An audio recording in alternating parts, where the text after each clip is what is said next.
40% itu mungkin buruh. 40%. Kemarin dapat berapa? 2.341. Berarti sekitar 500-an. Ya, jadi ya kita kan punya kawan-kawan juga. Betul. Ya kan. Ya. Tapi nggak khawatir dengan kehadiran Partai Buruh? 40% gede juga loh. Oh iya, kalau kita tidak khawatir. Nggak khawatir ya? Karena hati nurani selalu hidup setiap waktu. Kembalilah ke rumahmu, karena inilah rumahmu sebenarnya.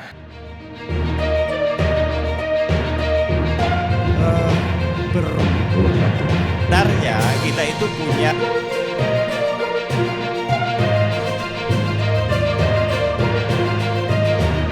tanggapan bisa KPU Kabupaten Kota. Kalau dia pakai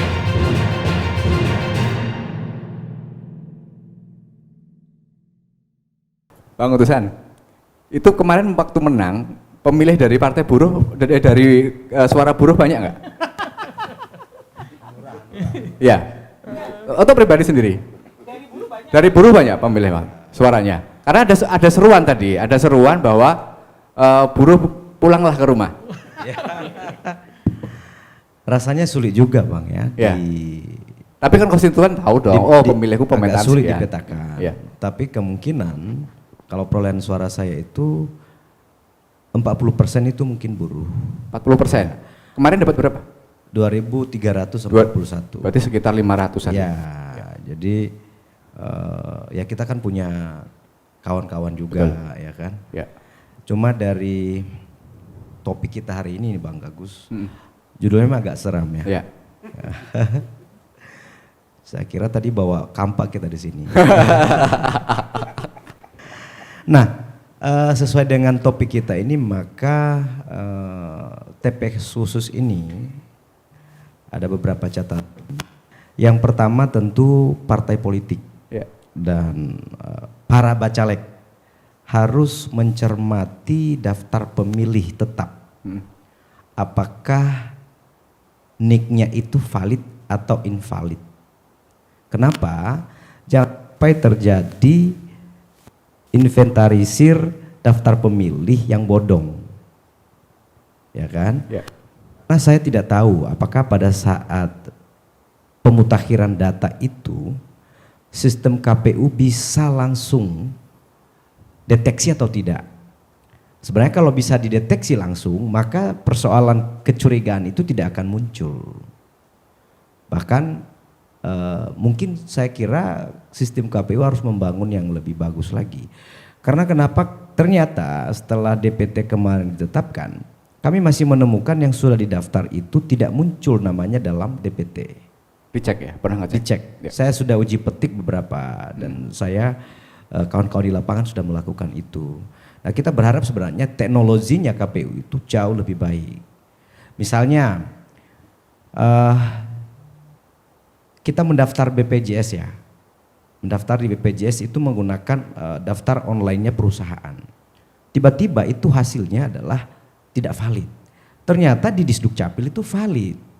Ternyata aplikasi atau sistem yang dibangun itu tidak sempurna. Maka sebenarnya dari awal ini harus dideteksi.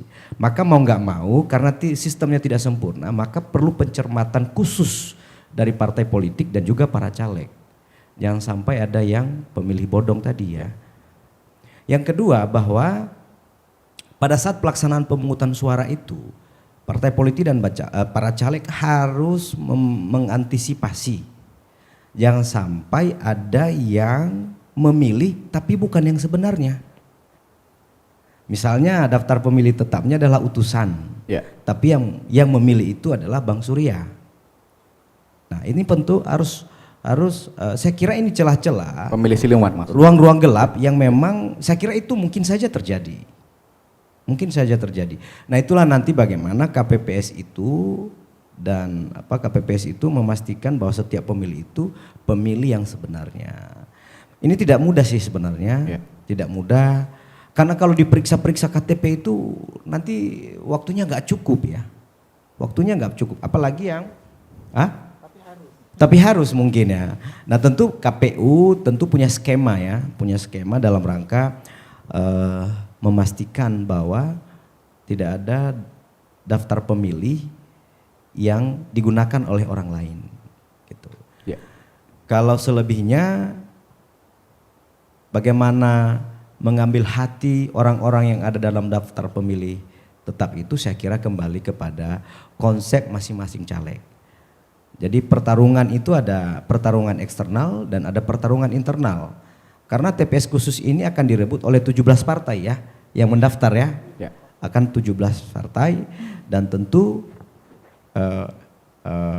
akan juga diperebutkan, akan dikompetisikan oleh masing-masing caleg secara internal. Karena bagaimanapun masing-masing partai akan berusaha sekuat tenaga untuk mendapatkan suara yang sebanyak-banyaknya. Apalagi misalnya ada satu partai tertentu yang menargetkan 3 kursi gitu loh. Ya. Mungkin matematikanya 11 waktu itu mungkin misalnya gitu ya. Hal-hal itu mungkin saja terjadi.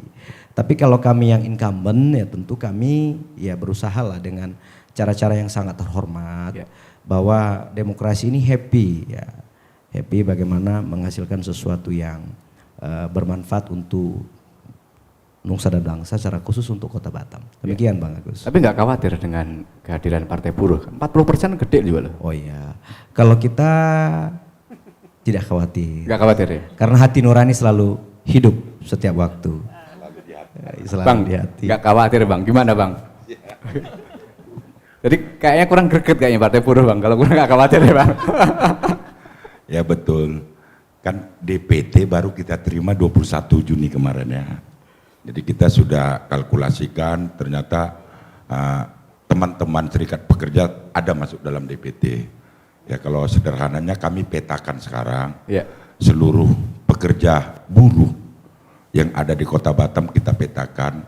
Anda ternyata tinggal di RT 1 kelurahan ini, mungkin di TPS ini, di RT 2 kelurahan ini. Memang kerja keras, namanya partai baru ya, yang hanya mempunyai kuantiti ya, yang berharap partai buruh ini bisa menjadi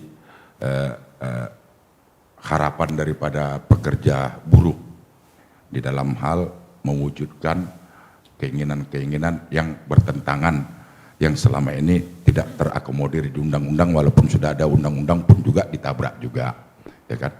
Jadi harapan kita seperti itu. Kalau untuk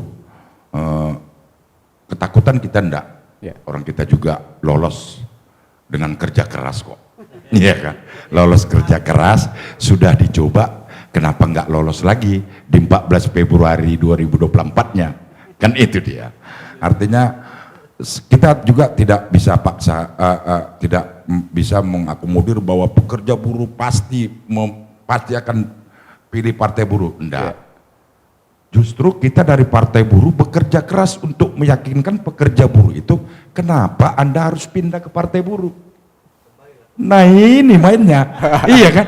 Kenapa Anda harus pindah di 2019 mungkin karena partai buruh belum ada, 2024 kembalilah ke rumahmu. Karena inilah rumahmu sebenarnya yang bisa mengakomodir segala persoalan pekerja buruh nantinya apabila ada wakilmu di Engku Putri sana.